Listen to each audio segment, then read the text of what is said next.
bit of a hello? Yeah, so for those of you that don't know me, my name is Andrea. There's a couple people on here that I don't know. So Adam and Vanessa reached out to me. They created, if you aren't familiar with it, this amazing book. It's completely different than anything that I've ever seen when it comes to, I mean, we have the physical use for the oils and emotional use, and this goes into like a whole nother thing. So I'm super excited for them to share more with us. Yeah. Really. Thank you so much. And we're really excited to share as well. So I'll just introduce myself first of all, and then I'll allow Vanessa to do the same. So my name's Adam Barrelay. I've been working with essential oils now for about 25 years. For the last 6, I've been involved with Doterra, and what me and Vanessa love with the essential oils is not just the physical uses, but to really get into the magical aspect of the oils. And that's really what we wanted to kind of take you on a bit of a journey with today. I also work a lot with crystals, with astrology, with full moons, with animal guides, angels, all that kind of thing as well. So you'll see me drop little bits of that in throughout the book and throughout what we're talking about today. Vanessa. Hi, everyone. So I just love Mama Gaia. I love all of her gifts. I love connecting with her and her children.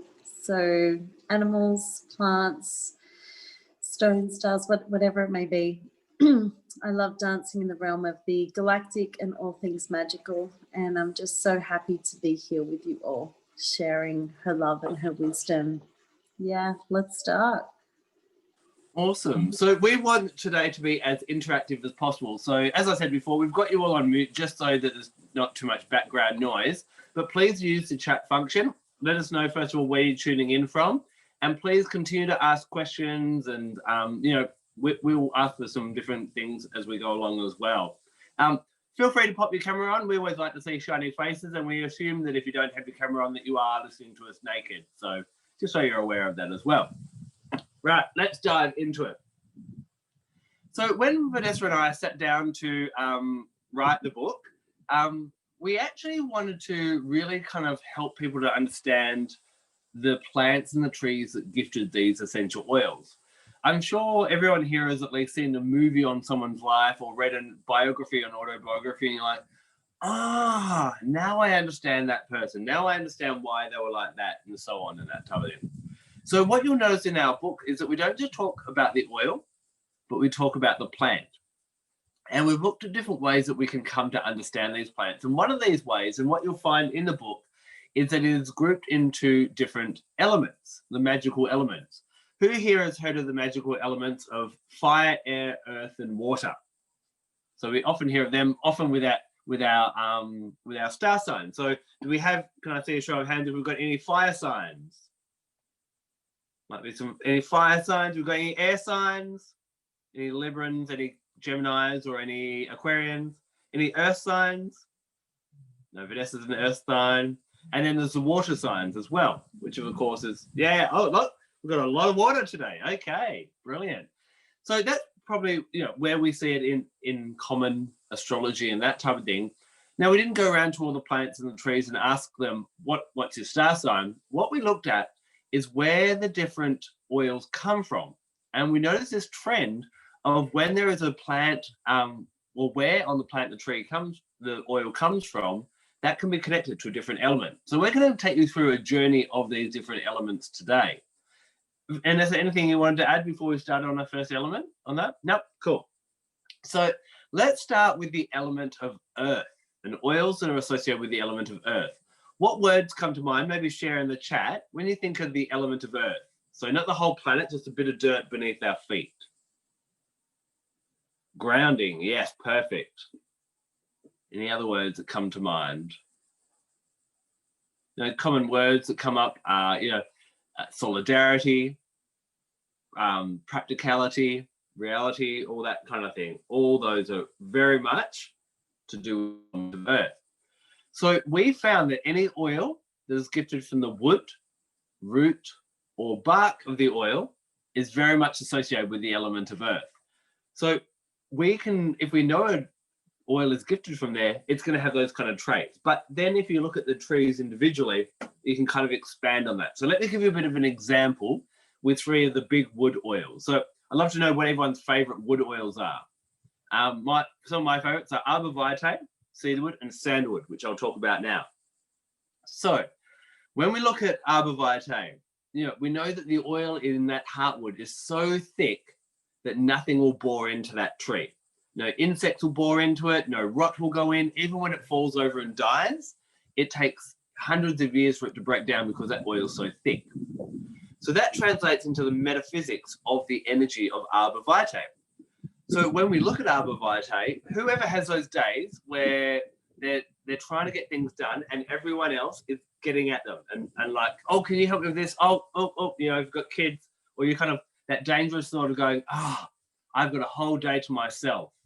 And suddenly get a phone call from a friend going, can you help me for a couple of hours and all that kind of thing. So arbor vitae every day, Andrea. Yep. Very much around the Christmas and holiday period as well. Everyone's always, come do this, come do this.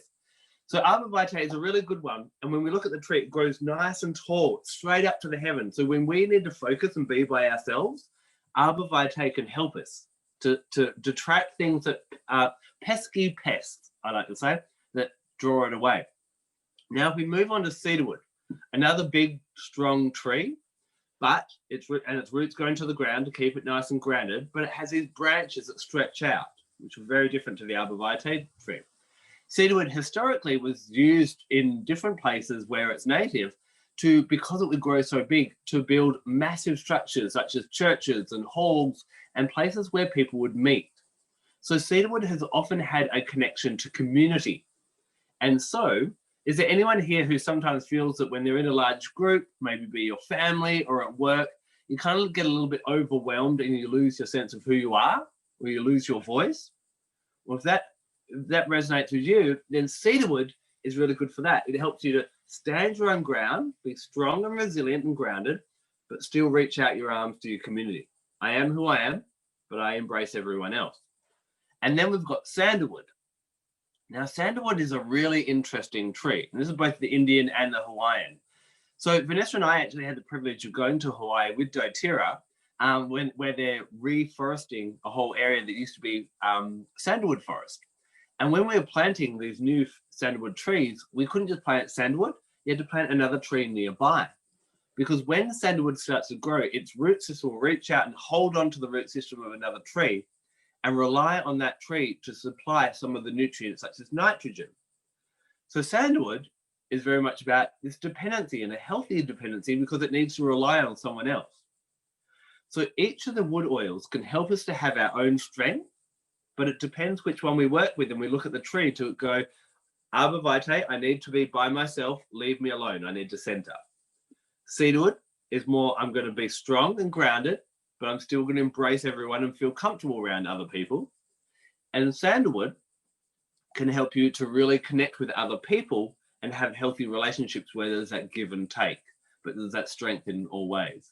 So you see how the wood oils can all help us in that way, but they each have that individual different essence in that way as well. And I'll hand over to Vanessa to share a little bit about the roots and the bark. Hi. So let's go into bark before I do roots and rhizomes. I just want to highlight the differences between cassia and cinnamon bark to start with, because I love for you to connect with source. So the cassia, as you can see, is the quill. Often that's mistaken for cinnamon, yeah? Whereas cinnamon is the bark. They're like they're the shards, they're the pieces of wood from the tree. Yeah. So each of these are phenomenal for bringing in warmth and the sense of protection and being in love's embrace, or the wings of an angel. You know, think a safe place, and that's where the barks help to bring us to this beautiful embrace. So gorgeous in times of grief, in heartache and heartbreak, in times where you're questioning, you know, how can I go on? How can I allow love to come back in? I've been hurt so many times. And so what happens is, over time, is we armor up we protect our heart space, and sometimes we overprotect it. Now, sometimes it's a protective mechanism that really serves us well, right? So that we can continue to function in the world, so that we can move through the challenges. But what can sometimes happen is that we can stay in a place of holding, like a holding point with being over armored, and then it prevents us from really letting love come to us, which prevents the miracles and grace rushing in. Yeah, because love is that place where we accept it. So the barks really beautifully remind us to go on that little, inner inquiry. Is there a gentle way we can just begin to relinquish some of this armoring around the heart space, or around the solar plexus, or wherever you may feel you've over armored, overprotected?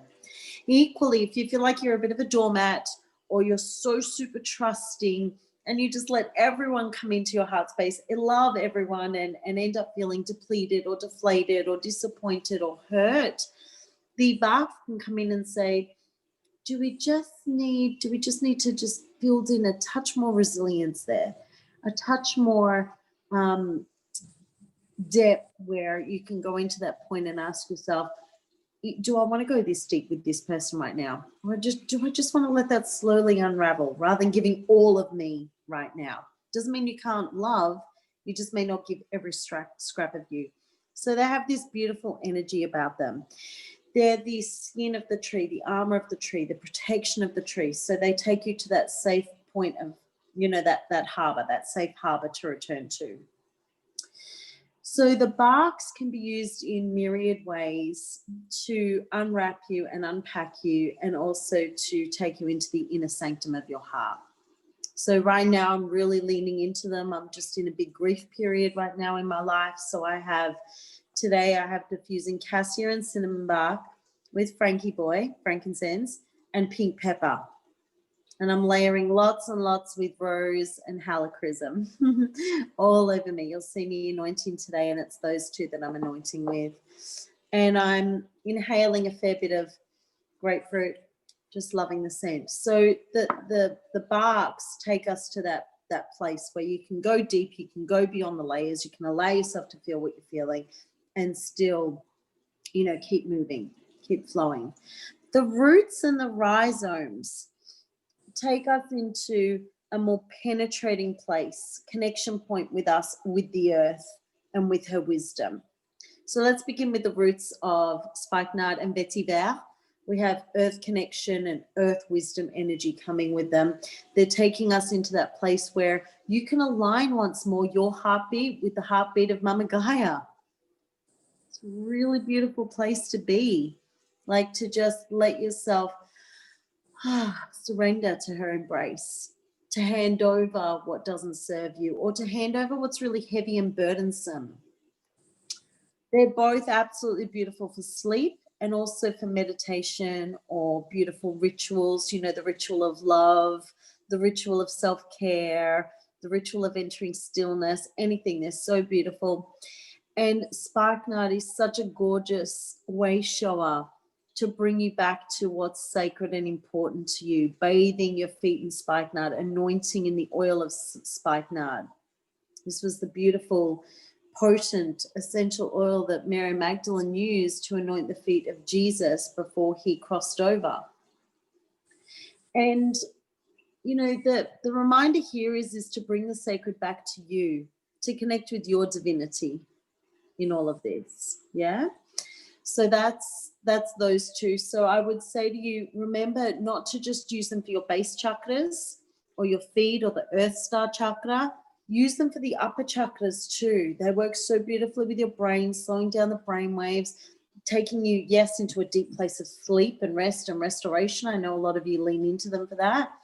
But meditation, if you love meditating and if you love aligning with the divine, these two come in so beautifully.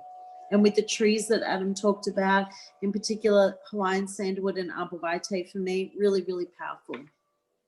Then we have the rhizomes, turmeric and ginger. So they don't go as deep into the earth as the roots. They're spreading across. They're reminding us that we are all interconnected, that we can tap into the golden ray the golden ray of benediction, of abundance, of divine light.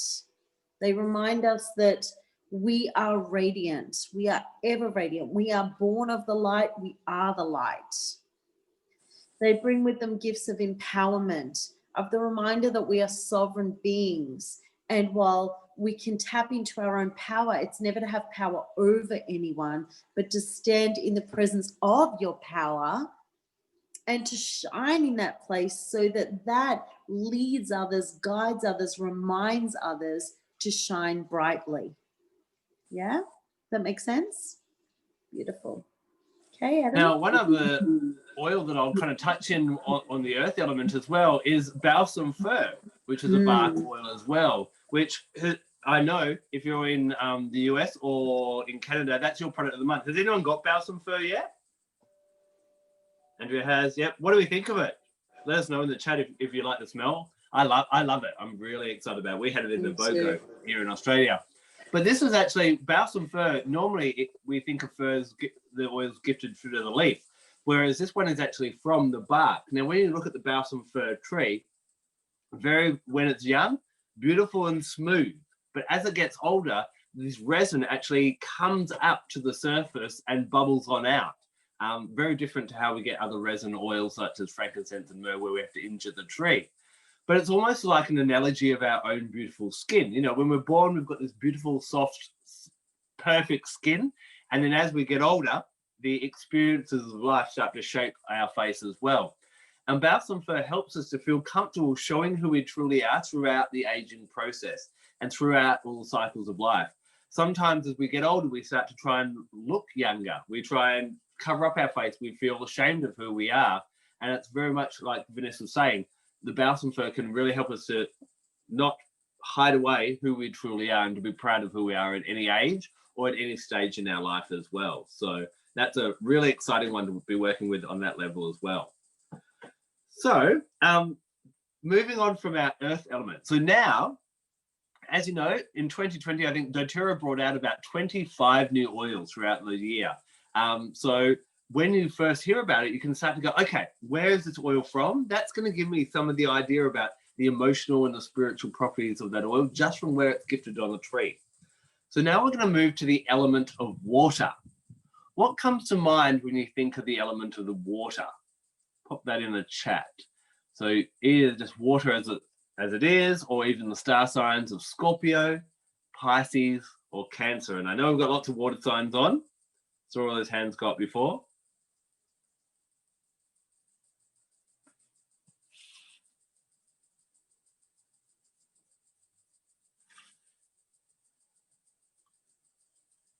So water often, you know, it's got that flow. It's very much to do with the cooling, soothing, beautiful, Michelle. Yeah.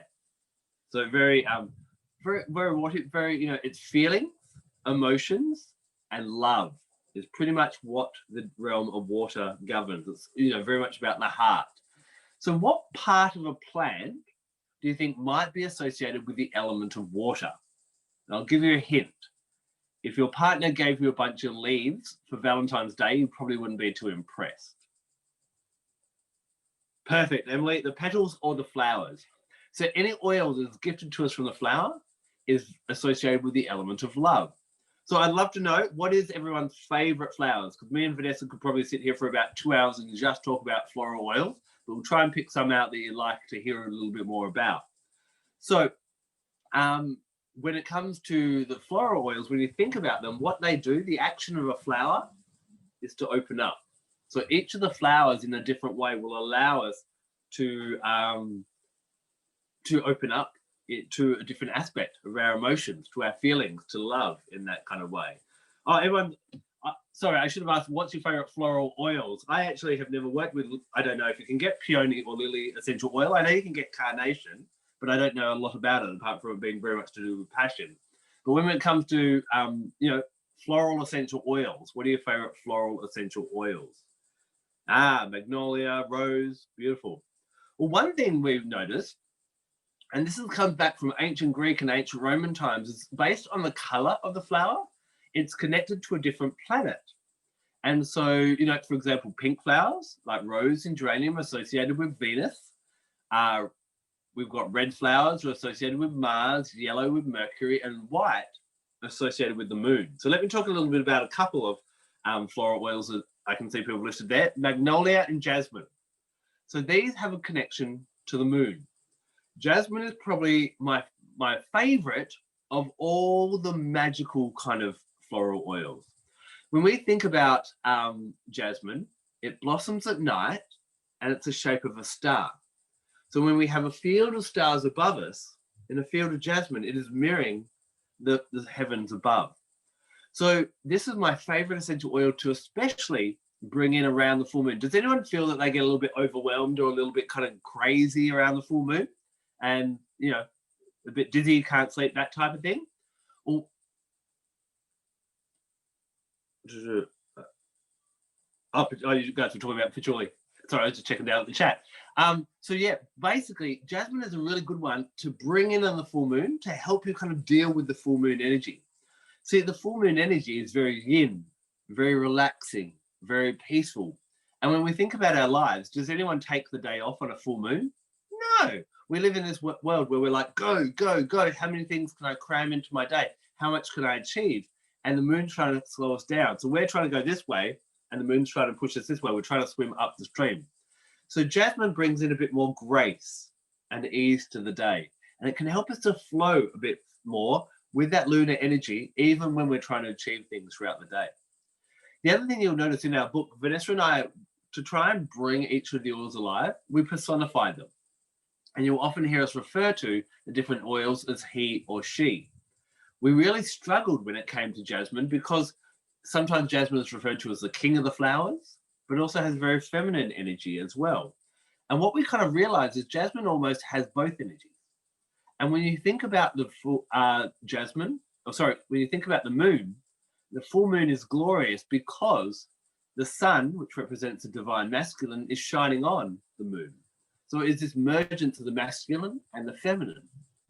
So whenever we need to merge the masculine and feminine to bring anything into manifestation. And of course, the full moon is a great time to do any kind of manifestation or creative visualization work.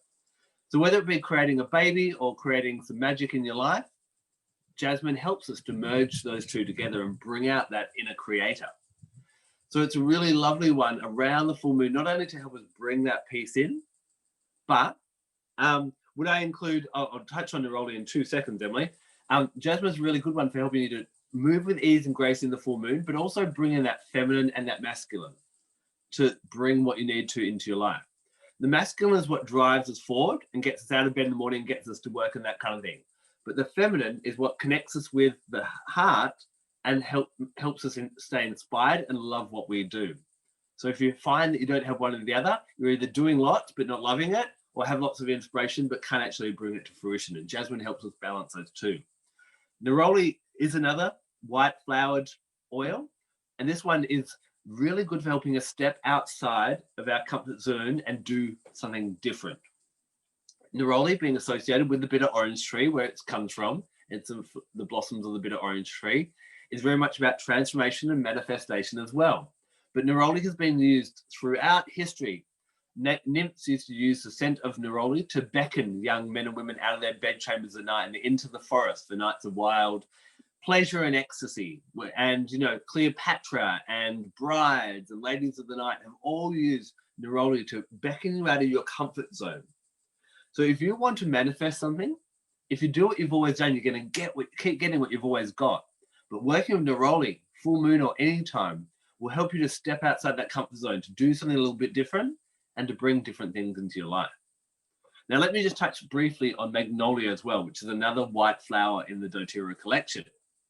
So with many of the floral oils, you know, they have that almost queenly or real feminine type of energy. Whereas what you'll find with Magnolia, she's a very old tree. The species of magnolias have been around since before bees. They used to rely on beetles to pollinate them.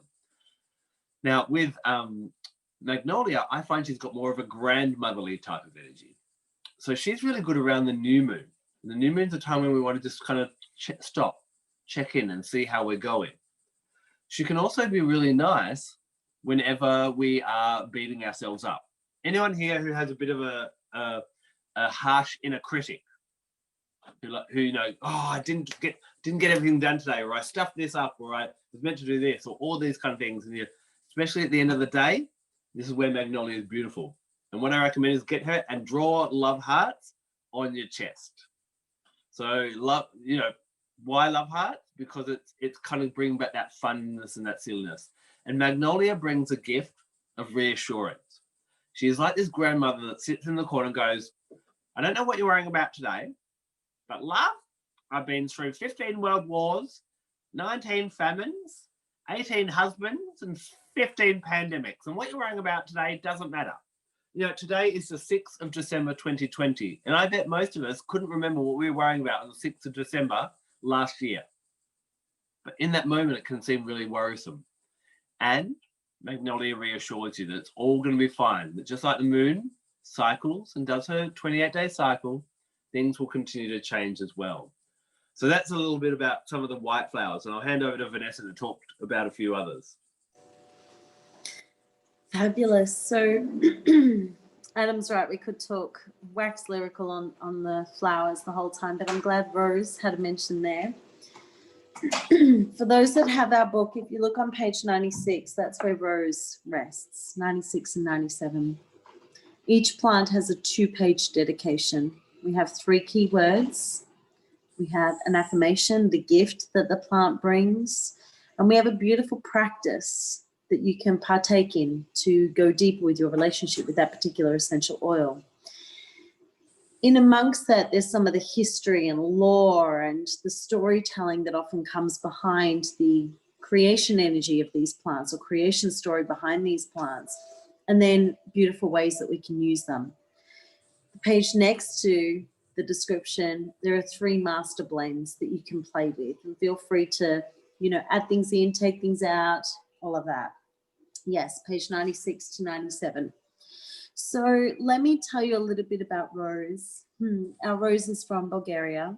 She's a beautiful soft pink, so the color of the Sacred Heart energy. So often you'll see with Jesus or Mary, that beautiful Sacré-Cœur, the open heart, that's the energy of Rose, pure, unconditional love. That's what she looks like if you don't have our book yet. If you don't have our book yet, I encourage you to bring her into your home. And the species is Rose damascena. You'll often hear her as Rose damask or Rose otto. Let me tell you a little bit how she came to grace our earth with her presence. Throughout this book, you will find many myths that have long been told about various plants. Often, it is one god or hero who is associated with or responsible for the creation of the plant. However, Rose required a collective of deities to create the queen of flowers. According to the Greeks, Rose was shaped by the goddess of flowers, Chloris. One day, she found a lifeless body of a nymph in the woods, and she turned her into a flower. She called upon Aphrodite, goddess of love, to bless her with beauty. Dionysus, god of wine, added nectar to gift her sweet fragrance.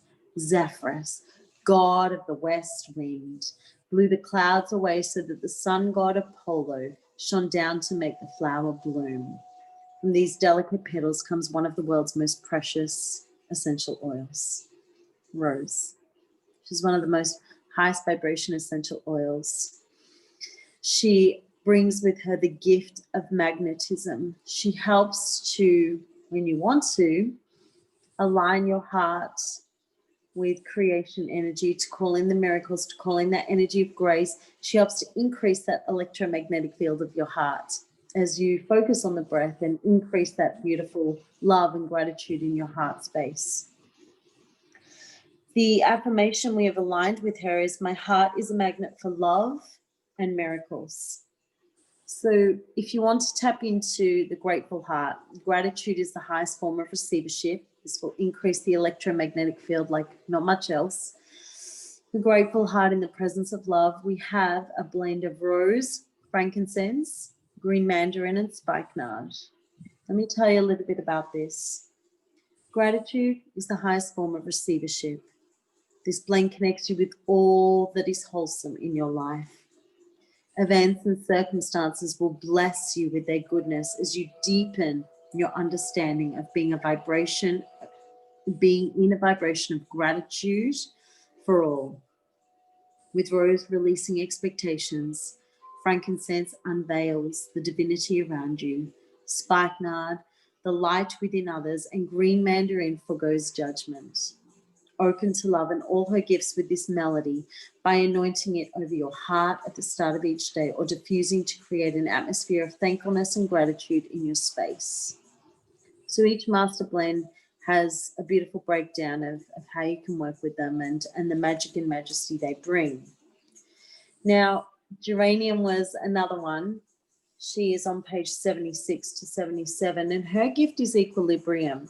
So that's not to say that your needs are ignored in any given situation. This is about bringing you back to your state of equilibrium internally for you, where you actually return to love, where you accept yourself, where you love yourself, where you honor yourself, where when emotions like rage and grief and guilt and anger arise, you bow to them, just as you do to the lighter, brighter emotions of joy and gratitude.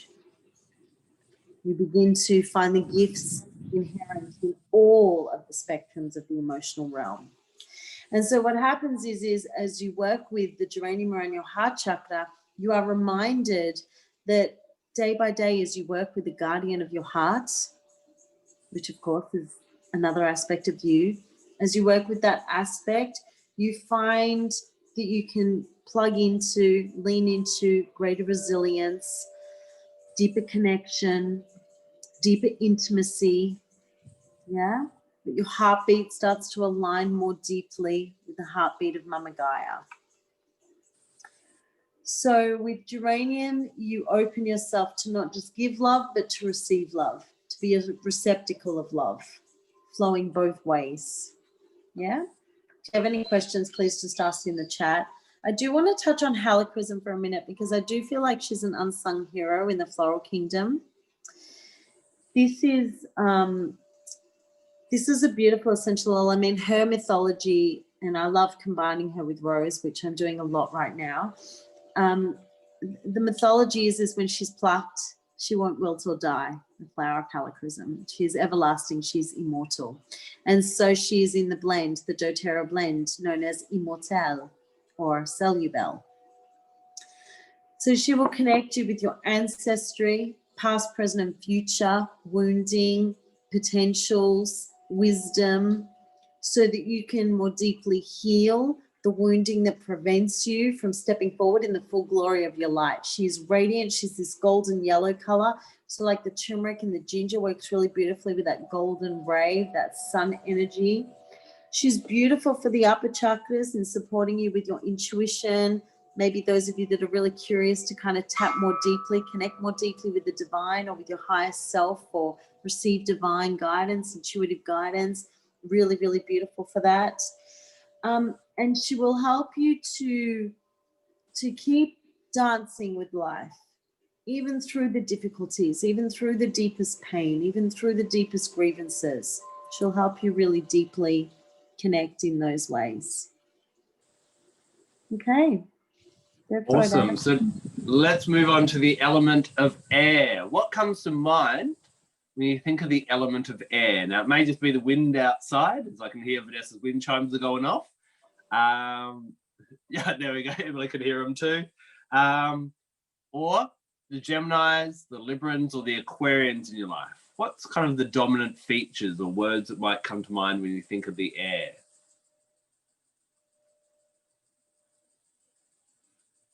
Yeah, beautiful, Michelle. You get a gold star. Ideas, brainstorming, community. Very much, whereas the water is to do with the heart and the feelings and the emotions, the air is more to do with the mind, the intellect and thought. And if you do have any Geminis, Aquarians or Librans in your life, you'll notice that they're normally in their head rather than in their heart. They still have their feelings, of course, but they're dominated by their head. So what part of the plant or tree do you think might be associated with the element of air?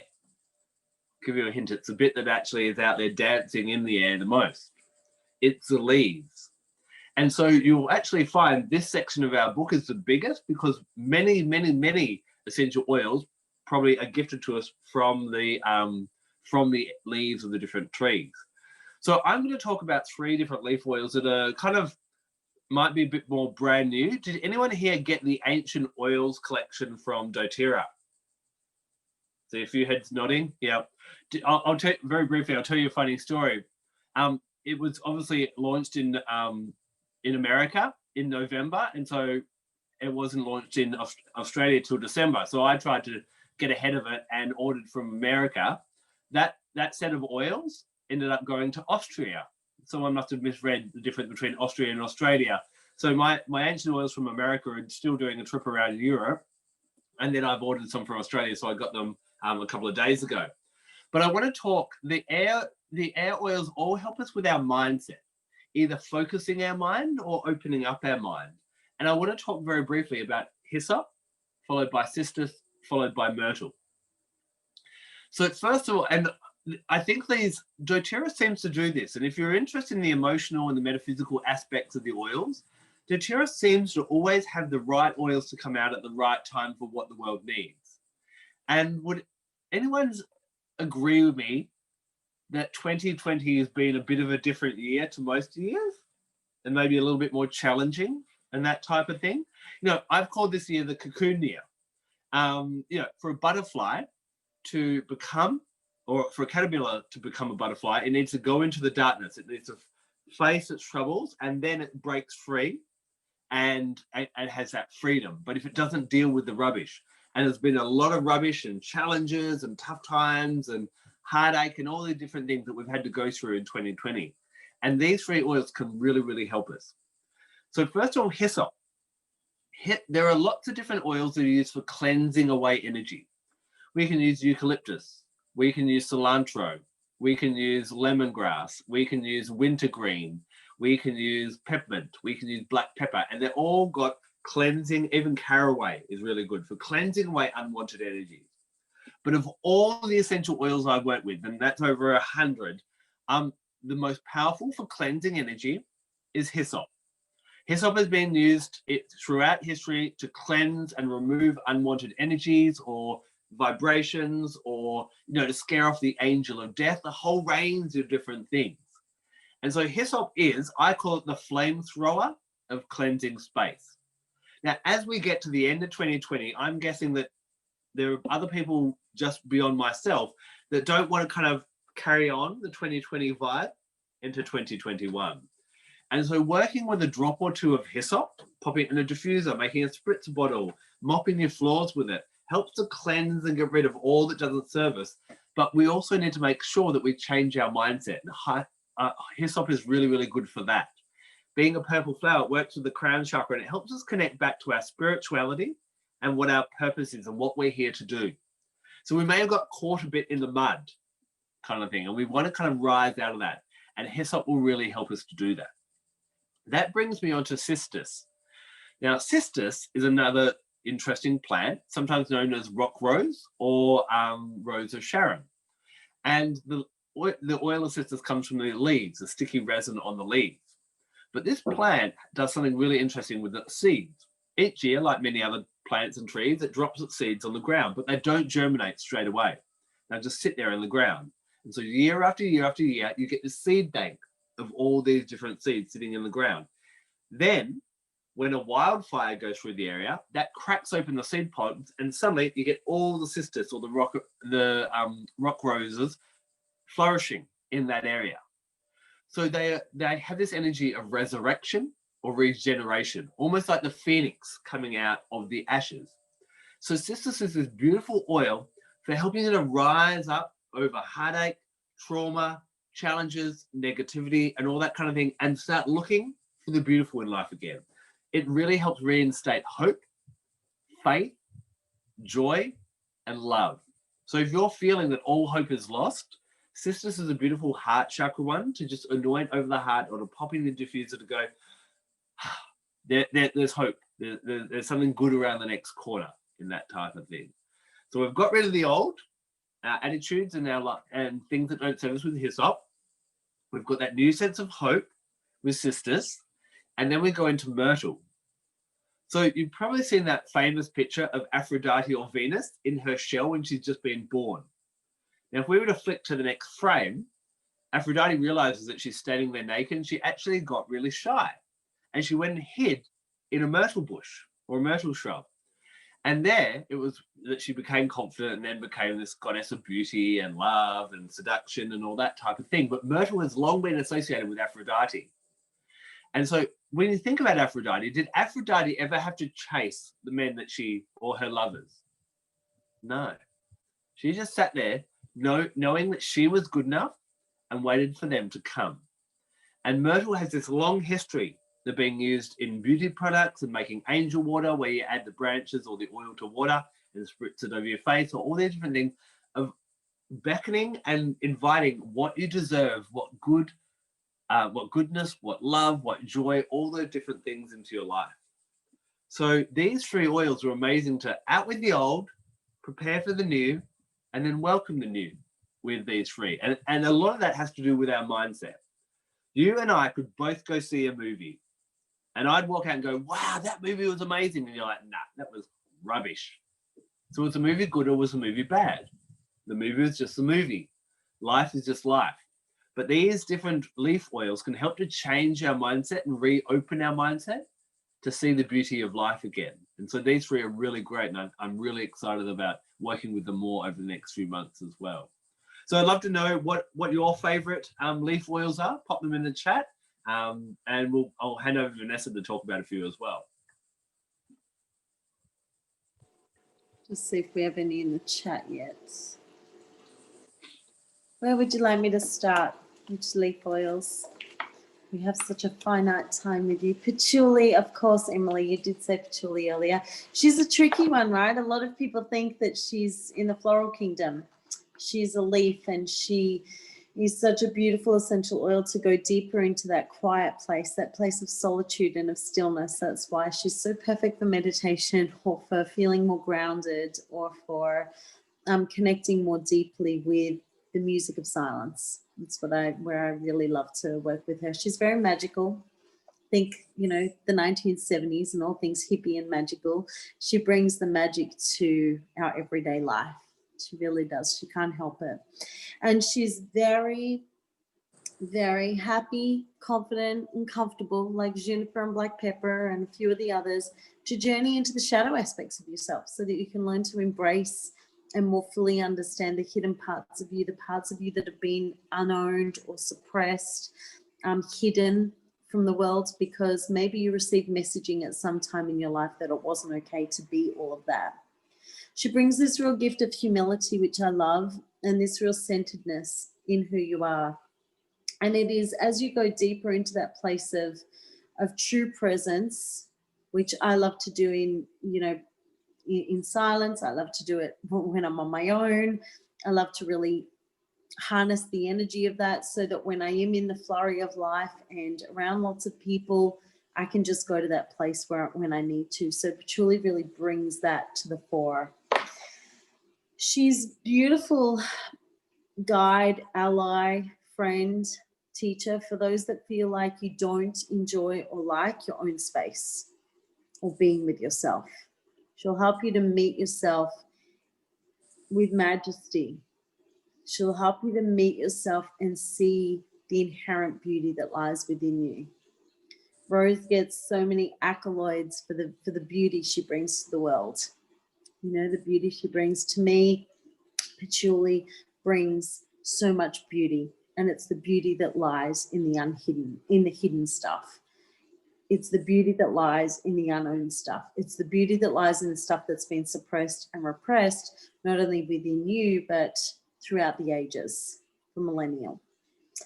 So when you want to go into those parts of yourself that maybe have been ignored for too long, or maybe have been kind of pushed aside, you could work with something like patchouli, juniper berry, black pepper, and choose a citrus, depending on what it is you want to unravel for yourself. So Bergamo with your relationship with abundance, for instance. Myrrh with your sacred mother or sacred womb space energy or the crone mother energy. Pink pepper for the energy around love. You know, these are just some examples. Hawaiian sandalwood for calling on divine assistance. You know, maybe you feel like you don't deserve to ask. That whole saying, ask and ye shall receive, is quoted so much because it's true. All these divine beings that are here right now ready to help us, and believe me, there are a lot right now. There are a lot of helpers here for humanity right now. They're not just going to intervene, because you have this thing called free will. So you can ask, and patchouli is such a beautiful reminder of that. Yeah. The other one, I don't know if there's been any others listed up there on the chat, but I do want to touch on rosemary as well. I know people automatically go into, okay, the oil, remembrance, and she is, but remember that this is remembrance of you and your reason for blessing the earth with you in this lifetime.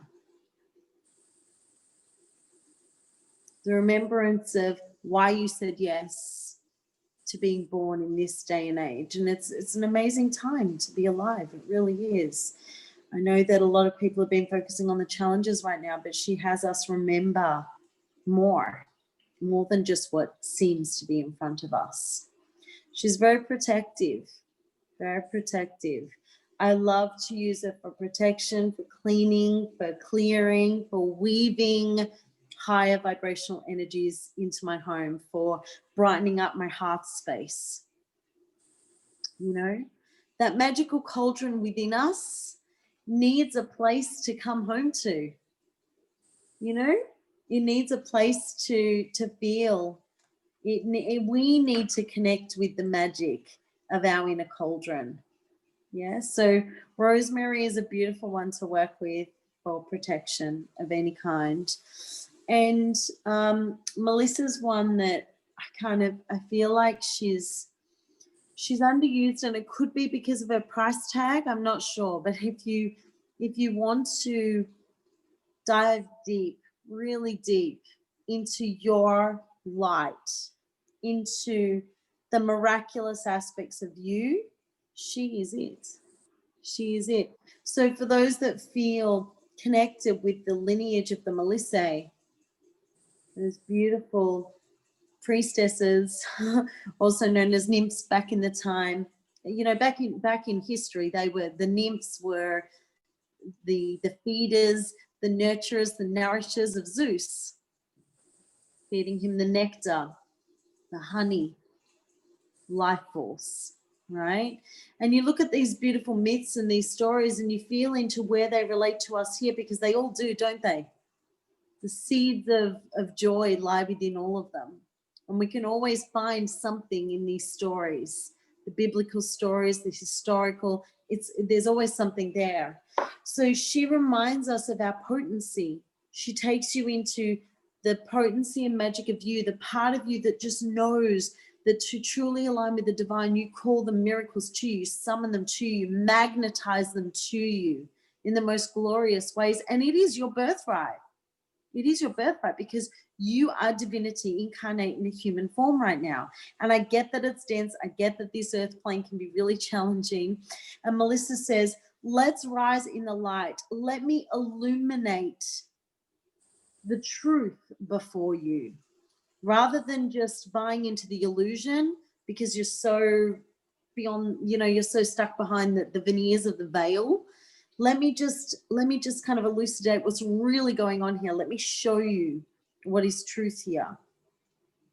And it's in those moments where you remember your childhood, and that you may be connected with fairies in the Fae realm, and the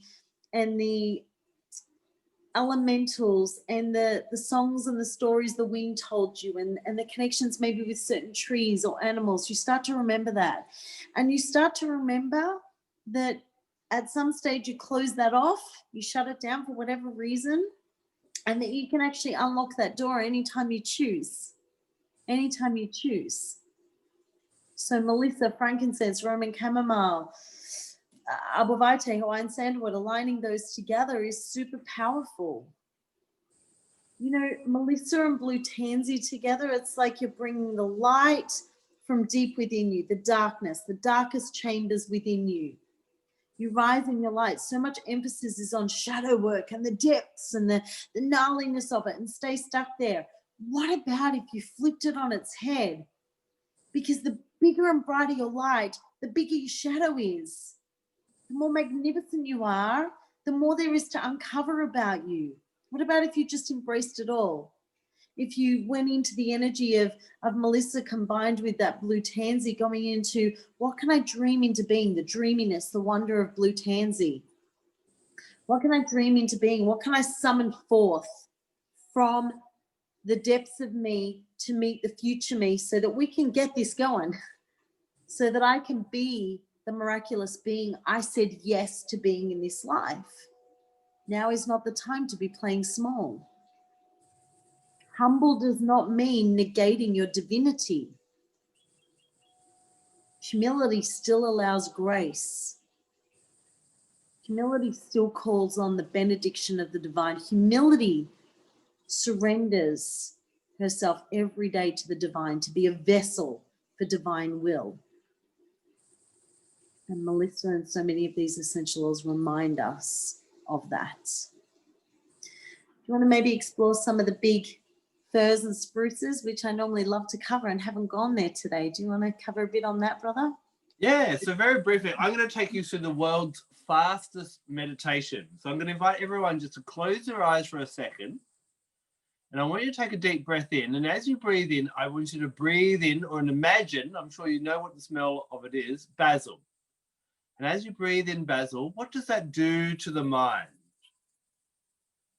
And breathe out. And on the next breath in, I want you to breathe in Siberian fir. And notice what that does to the mind. Then breathe out. And when you're ready, open up your eyes. So one other thing we explore in the book that we noticed is we can almost kind of categorize the leaf oils into two subgroups. There's the small plant leaf oils. So they're our rosemaries, our peppermints, our basils, our spearmints, all those small plants. And what we notice with them is I don't know if you noticed this with the basil, is they help to focus the mind.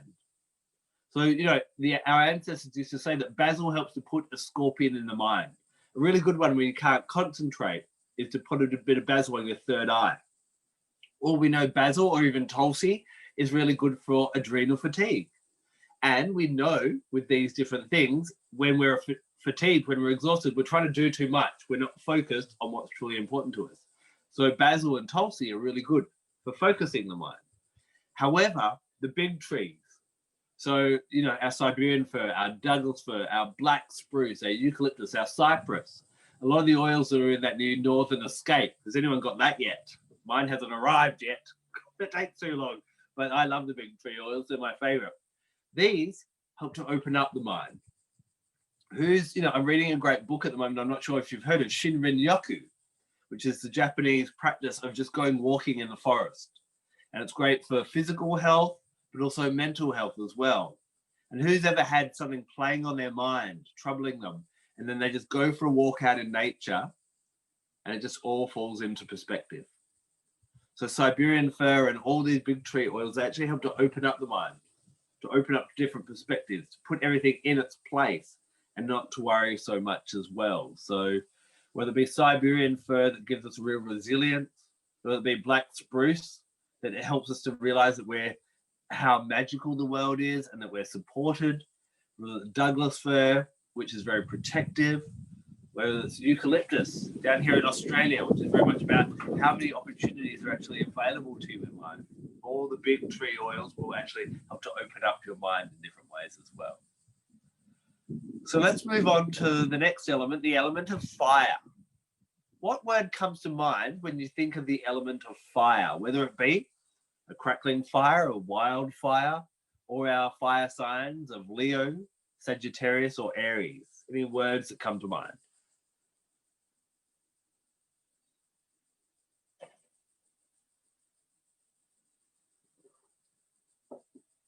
Hot rage, hot-tempered, action, yes. Beautiful, Michelle. Oh, both Michelles, great. Yeah, you know, one word that sometimes comes up when people think of fire is destruction. You know, I know that in parts of the USA, California's had problems with wildfires. Australia on our east coast had massive wildfires, and the focus is on the destruction. Now, I know that sometimes fires are started by man, and that's a whole different story, but in the role of nature, you know, fire is actually not so destructive, but transformational. I remember when I was in Yosemite National Park, I think it was about 5 years ago now, and there's been wildfires that have gone through a couple of years before that. And I said to the ranger, wow, this is devastating. He said, no, you're thinking like a human and not like a forest. He said, what's happened is for generations now, the pine trees have dominated the landscape and their acidic needles have killed all the other flora. Now that they've all been killed off by the fire, we're going to see a brand new forest come up over the next couple of decades or so. So fire closes some doors, but it brings openings. So my favorite word for fire is transformational. And, you know, with that action that you're all mentioning as well, action brings change. Now, often when we want change, we're often thinking, if I can change my partner, or if I can change my children, if I can change this or change something out there, then my life will be a whole lot better. But as one of my favorite sayings is, we must be the change that we want to see in the world. And one way that I find really great to focus on our own inner change is through exploring the chakras, which are those 7 energy points throughout our body. They each resonate with a different color of the rainbow. And basically, the fruits and the fruit oils are connected to the element of fire. And the great thing about the fruit oils is because they all are so colorful, they connect with the chakras. With, you know, our heart chakra being that green and pink is connected with pink pepper and lime and green mandarin. Yep, the solar plexus is very much with lemon and yellow mandarin and so on. And so we can work with all the different chakras through using the different fruit oils. Now, one that I normally love to talk about, but I won't spend too much time on it unless people got it. Did anyone get Litsia last month as their product of the month? Andrea did, Emily did, Florence did. Cool. Okay, I'll talk a little bit about that.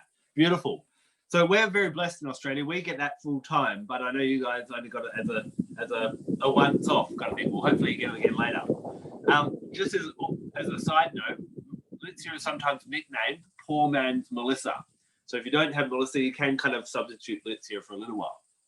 Now, Litsia is actually gifted to us from a purple berry. So it's to do with this top chakra here, the crown chakra, which is our connection to spirit. Now, Litsia was first brought out in Doterra in China and throughout Asia, and it's used physically to clear the air of air pollution. And so it was quite relevant with all the fires that were happening in parts of the US and that type of thing. So energetically, Litsia is very much good for clearing things as well, but in a different way. We often hear people in spiritual circles say things like love and light, love and light. They're the 2 spiritual aspects. But I reckon there's actually 3. There's love, there's light, and there's laughter. I want you to think about laughter for 1 second. Anything that you can laugh at has no power over you. Think about if someone was giving you a rough time, you could just laugh it off. It doesn't matter anymore. Or if, you know, there's a challenge happening somehow in your life, you can find the funny side of it. Who sometimes got to the point where something's got that ridiculous that you're laughing with someone and laughter just clears the air, gets rid of that density. So this is a really great one. I kind of think of Litsia as this rebellious teenager that it doesn't matter what happens, like whatever. So Litsia is a really good one when you just want to let it all go. It doesn't matter. It's not important. Really great for rising above that. And probably why we have a laughing Buddha and not a crying Buddha, to remember the joy, to clear the air, to get rid of that density in that type of way. Vanessa, I'll hand over to you to talk maybe about some of the other ones that have come up in the chat. Sure, I think I saw lime pop up there, so I'll cover lime to start with. Lime's gorgeous to tap back into your heart song and to unleash those creative juices surging within you. So when you feel like you're having a creative slump and you want to stir the fires of your creativity, lean into lime essential oil. She's absolutely beautiful for this. She brings you back to that zestiness, that openness, that spark, that energetic oomph that sometimes we need to just keep going. She's beautiful with the heart chakra, so you might want to align lime with green mandarin, geranium, rose, lang-ylang. Any of those would be super beautiful. Taking yourself into a deeper place of connection with love and all that is born of love. And you'll find that that ignites your creativity in a beautiful way. You know, unleashing it, whether that be through voice expression, through painting on canvas, cooking, dancing, whatever it may be. She's also really beautiful for shielding you from the impact of negative words, thoughts, and deeds around you. So sometimes people can think malevolently about you, or some people can say things, and we have that saying about they have a forked tongue. So you can be shielded from the repercussions of that rather than being reactive, coming into responsiveness. Yeah.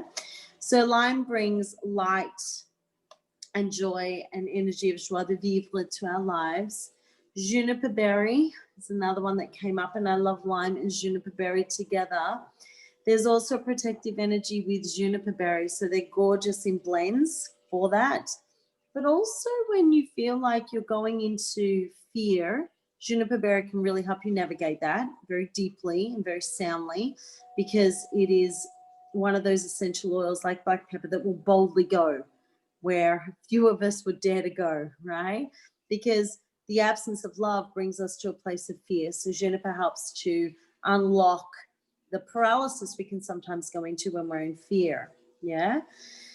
Juniper also takes you to a place of discovering the breadth and depth of who you are, discovery of the life around you, discovery of the choices that lie before you, discovery of what lies beyond the veil. So gorgeous one for your ajna, your third eye. Beautiful in any of the blends for your chakras. I mean, juniper berry does have a powerful capacity to, when you feel like a particular chakra is unbalanced and you feel like you're being thwarted, maybe your thoughts are thwarting you, you're thwarting yourself, right? Let's not just give our power away saying someone is doing something to us. It's always a choice. Juniper berry has this very powerful gift of journeying with us into the void or the abyss, the unknown, yeah, to seek, better understand, rediscover your divinity. You see how there's a theme with all of them, because plants are by their nature divine, yeah, created from divine spark, yeah. So the experiences that you feel so passionately about, that you'd love to experience in life, whatever they may be, but you feel like something's holding you back, a fear, and oftentimes it's a fear that's kind of been inculcated into you, it's been conditioned into you, it's been told to you. Or sometimes it can happen in a less obvious way, it can be quite subtle. You've grown up around people who are fearful of certain things. Snakes is a classic one. Heights is another one. You know, you can sometimes subtly pick these up, even if that person's protected you from being afraid of it, not saying it. You can pick up the subtleties, the energetics around it.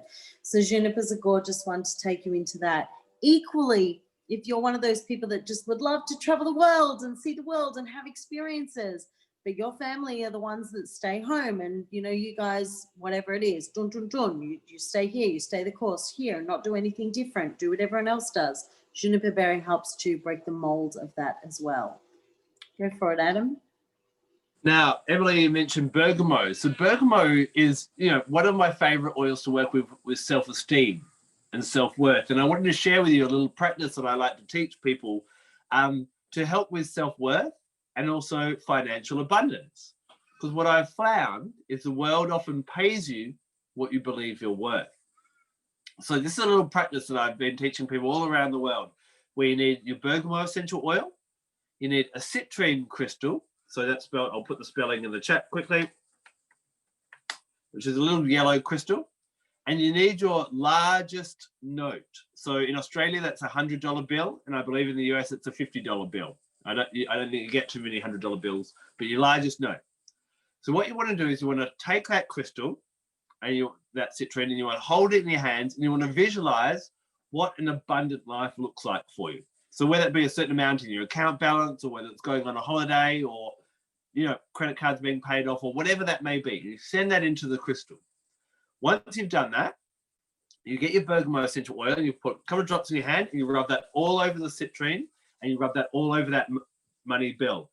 And then they both go into your wallet or your purse.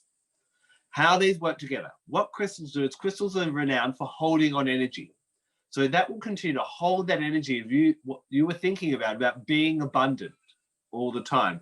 And even when you're not thinking about being abundant, it's around you, it's near you, it's in your purse or your wallet.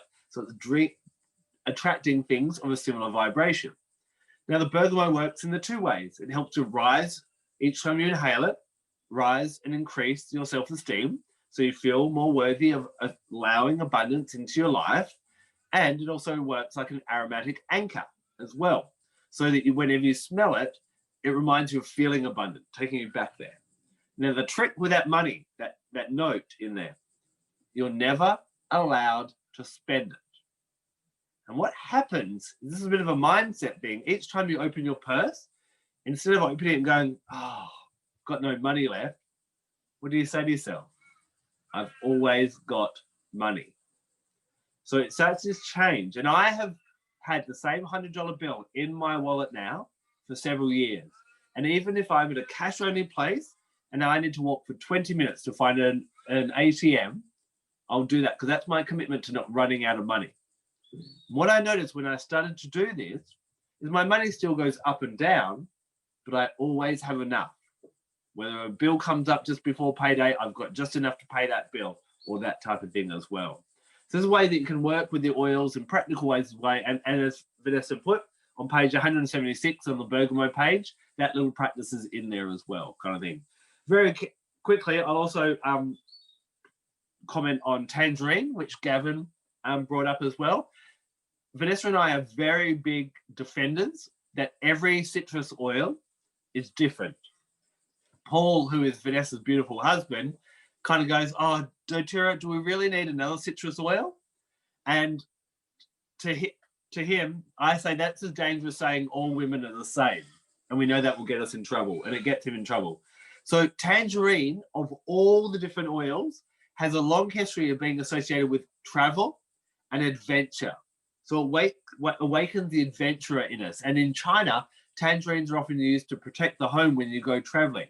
So if you're going on a holiday, the best oil to diffuse before you leave is tangerine. And it also protects the traveler. It's also great as we get older because it awakens the curiosity within us.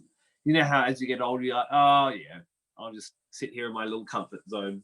So tangerine and even neroli work really well together to awaken that curiosity, to keep you expanding in that kind of way.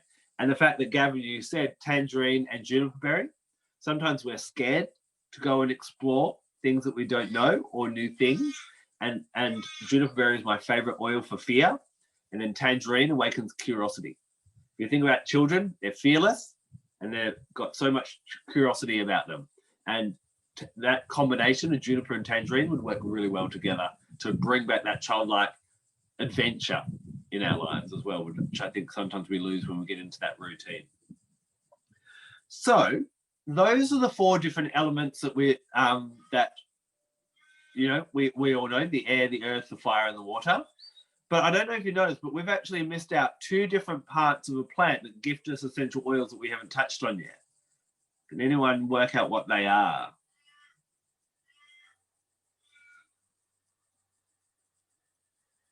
Roots? No, Emily, I'm not sure if...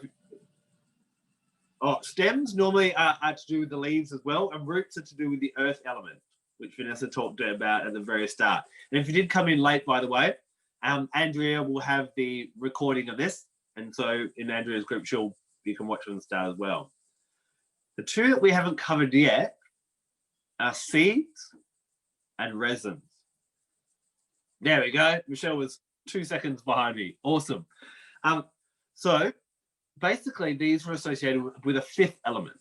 that is sometimes known as spirit or akasha. Now, this element is a bit harder to recognize, but it's almost like our soul, or it's almost like the magic behind things. We know there's something there, there's something observing, noticing our feelings, noticing our thoughts, and that's what the seeds and the resins help us to connect in with. That core being of who we truly are and what motivates us. So let me talk a little bit about the seeds. So each of the seeds, and the seed essential oils, whether it be fennel, whether it be cardamom, whether it be dill, whether it be cumin, all of these, coriander seed, all of these awaken a power within us that sometimes has been neglected.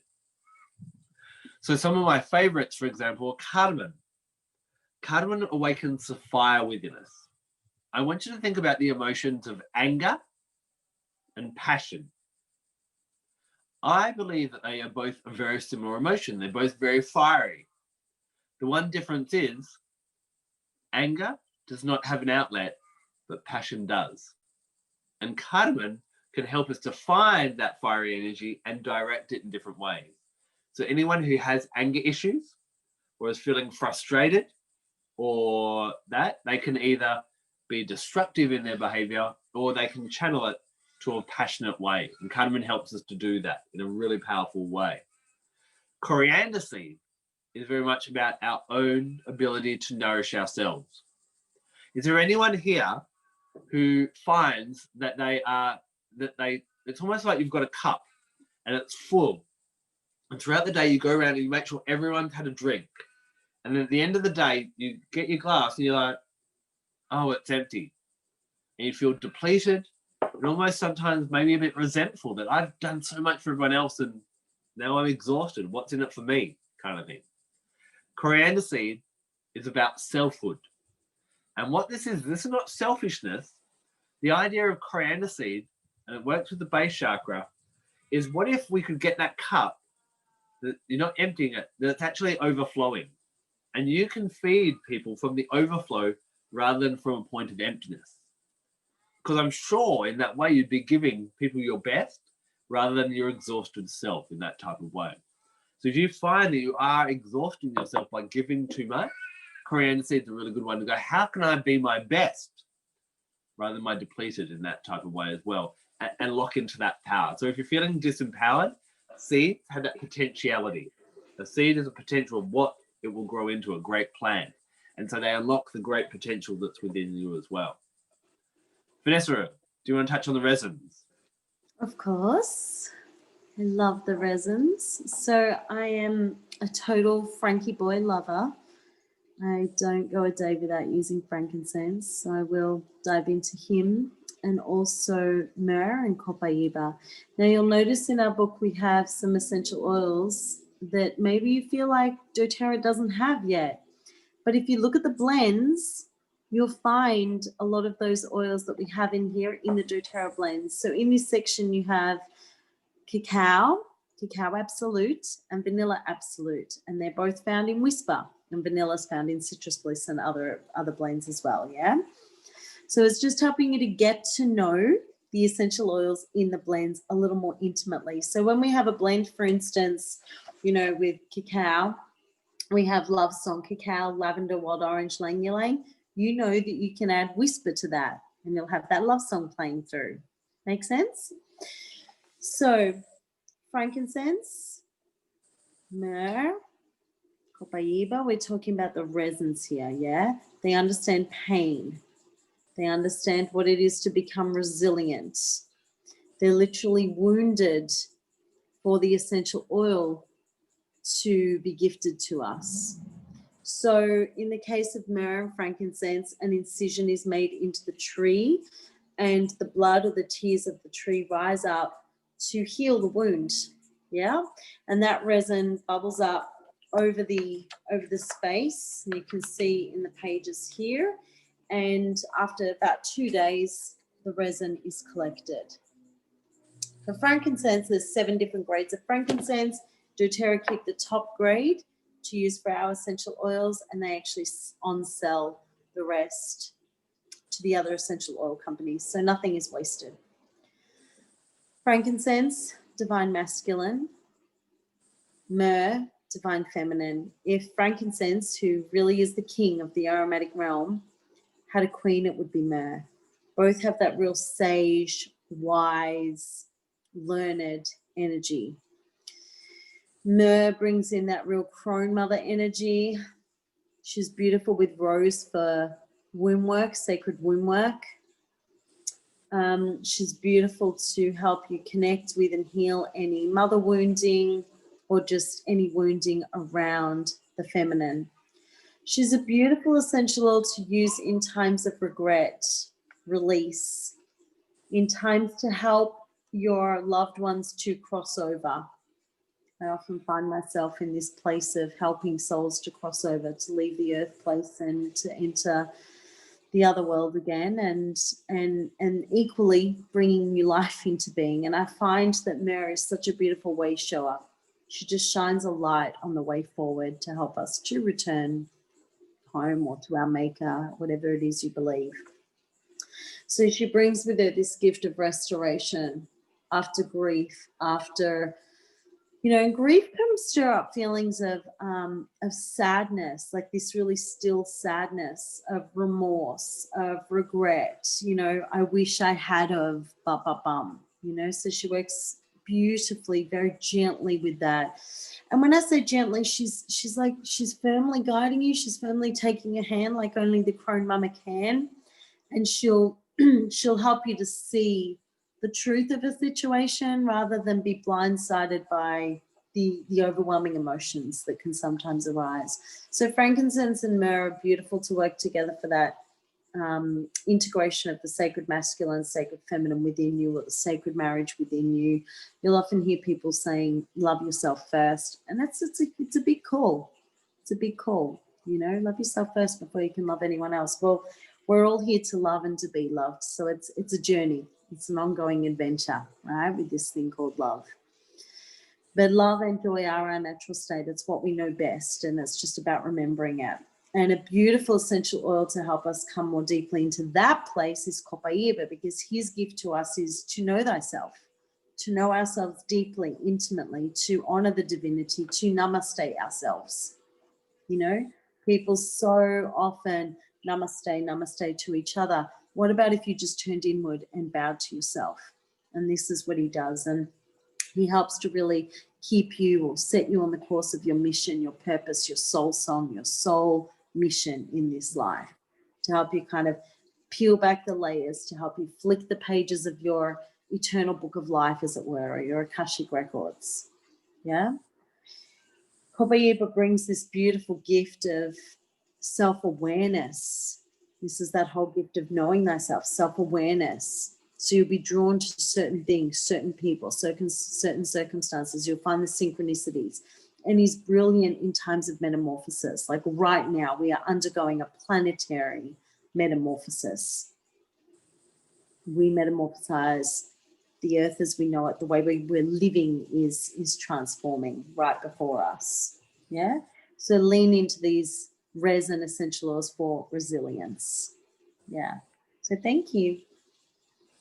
So one other resin oil that I'm going to touch on very quickly is our galbanum, which is that other oil in the ancient oils as well. Now, whereas we normally associate the resin oils coming from these big trees like the tree Vanessa just mentioned, galbanum comes from this like little plant. It's almost like when you snap open a dandelion and you see that milk within. That's where galbanum comes from as well. However, that milky resin still gives us an amazing essential oil, which I love the smell of. It's been long associated with fresh beginnings and the spring equinox. So it for me, it's like smells like vetiver, but a bit of greenness to it, where it's like that new shoots coming out of the ground and that type of thing. And a bit more sweetness as well. There's a bit more sweetness, yeah. Yeah. So two things that I found galbanum really good for is galbanum helps us to really, the resins help us connect with who we truly are as well, what's deep within us. And galbanum helps us to get rid of this need to always be perfect, always never make a mistake, and kind of portray this life of perfection. We all know that we all make mistakes, that we all get things wrong, that we all stuff up. And if you don't feel comfortable and you feel that you have to put on a mask and show people who you truly, rather than who you truly are, work with galbanum to birth a more authentic part of yourself. It's also could be a good one around Christmas because what happens is galbanum helps to dissolve the need to always be the center of attention or to get resentful when someone else gets more attention than you, whether that be a colleague, a family member, or someone else. Galbanum shows us that we don't need someone else to step down for us to shine as well, and that everyone deserves a time to shine in their own.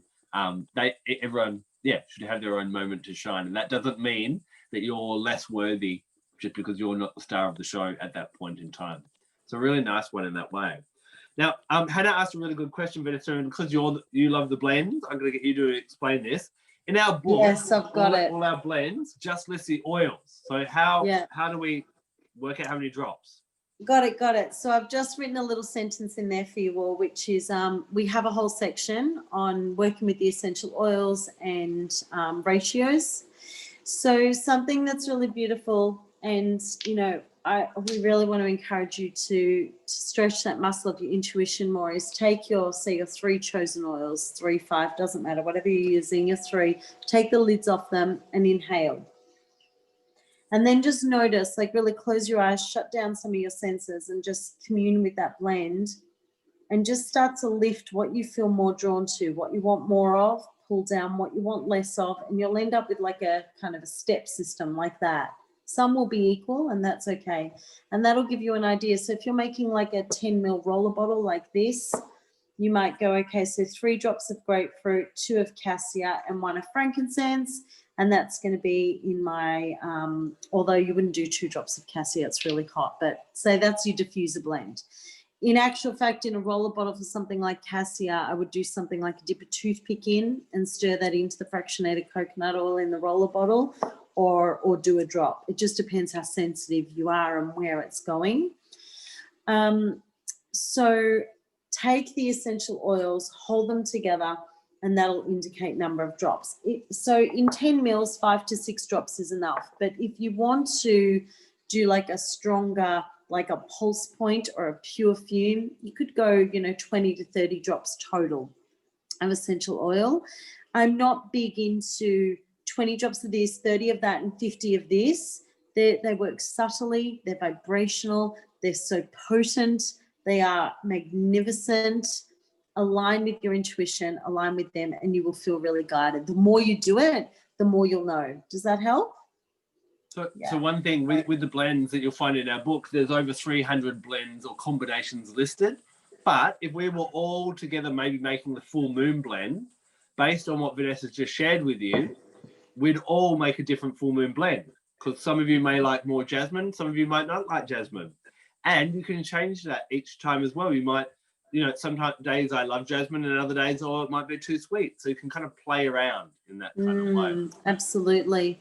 Follow your intuition, learn to trust your nose, trust what's emerging from you emotionally, spiritually, where you're at, and just let them be your guiding forces. Galbanum will really help you with that as well. Galbanum is one that will help you harness your intuition and your belief in listening to that and the forces around you, forces of nature and the cosmos and, the spirit realm. Yeah. Yeah, as long as you've got at least 1 drop or a part of a drop of each of the essential oils in that blend, then you're bringing that energy in. And that's where we're working with the energetics, and that's what we really focus on in this book. Actually, having said that, Adam and I will also tell you if there's a particular essential you don't have, of course you can substitute with something else, or you can just call it in energetically till you have that essential oil. Call in the energetics of that. Like if you get off this and you're like, I don't have my galbanum and I really want that in, just kind of go to that quiet, still place within and ask for the blessings to come through. Yeah. Anyway, that's just a little addition. We've got a really cool question here also from Michelle. I'm going to throw it out to you, Vanessa, first, and then I'll answer it. Michelle asked, in studying oils, what has been the most surprising thing that has come to you? I saw that. I'm still thinking on that. I don't know. Okay, I'll answer first. You go. What I found, Michelle, is as I started to dive into each different oil, what I love is the combination of the commonalities, but also the individuality of each oil. So what I mean by that is as I started to look at, oh, this is a leaf oil, this is good for this is good for this, I started to see trends happening. But then I wouldn't just go, oh, well, all leaf oils are good for the mind and that's it. I'm like, but what's the difference between each of them and that type of thing? And normally it's a combination of things like what it does physically, the color of the flowers, the part of the plant, and also we love, and we talk about this a lot in our book, the mythology that comes from all different traditions. So we look at Indigenous Australian, Maori, New Zealand, Greek, Roman, Native American, First Nations, Canadian, a whole bunch of different stories. Because I believe, and I think Vanessa would agree with me as well, that people in the past had a lot bigger connection with the plant kingdom. They relied on it so much more. And so I think that to throw out that wisdom of those people that had a much better relationship with it would be very disrespectful and wasteful kind of thing. So I've been amazed at how what we know about the oils and what has been done, and even across, you'll find commonalities across nations and different countries and tribes and that kind of thing, is that there's this trend. So yeah, that's what I found really fascinating. Yeah, that's beautiful. It's a struggle for me because I'm not so cerebral in this. You know, Michelle, it's like, for me, it's this, I'll tell you what I love. I love when I just drop in and I hear their song. That's what I love more than anything. I love what their song uncovers to me, for me, within me, and around this world, so that I can show up to serve more fully. And I've studied and worked with, you know, essentials a long time now, and I've taught for around 25 years. And this year I've just completed my formal qualifications as a clinical aromatherapist. And I'm marveling and loving how the chemistry that I've always geeked out on and loved, and now that I'm more deeply understanding how it corresponds so magnificently with the energetics. They're so interconnected. And so much of the stuff that Adam and I have channeled for this book, brought through, researched, and that's just come from the depths of our intuition and connection with Gaia, aligns so pristinely, so perfectly with the chemistry. So I'm loving that. I just love the voice of the goddess singing through these plants, Michelle. I love it. Yeah. Yeah, thank you. Beautiful questions. Yeah, if anyone has any final questions, pop them in the chat and we'll answer them before we let you go. We hope from this session today that we've given you a new way, or kind of opened up or expanded your way to look at the different essential oils. And maybe if I could just leave you one thing, now that we've kind of set the foundation of like where the oil comes from on a plant, you know, when doTERRA brings out new oils, whether it be at convention in September 2021, or whether they just have a new LTO product of the month or something like that, you can start to figure out just by, oh, it's a floral oil. That's going to be opening emotionally somehow. I wonder what, and that kind of thing. So it'll start to understand the plant and that type of thing as well. I've got all the links there. Ness, I was just going to do that myself. So if anyone wants to...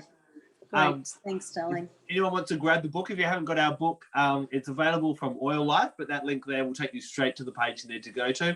Vanessa and I are really passionate about educating about the oils in all different ways. Sorry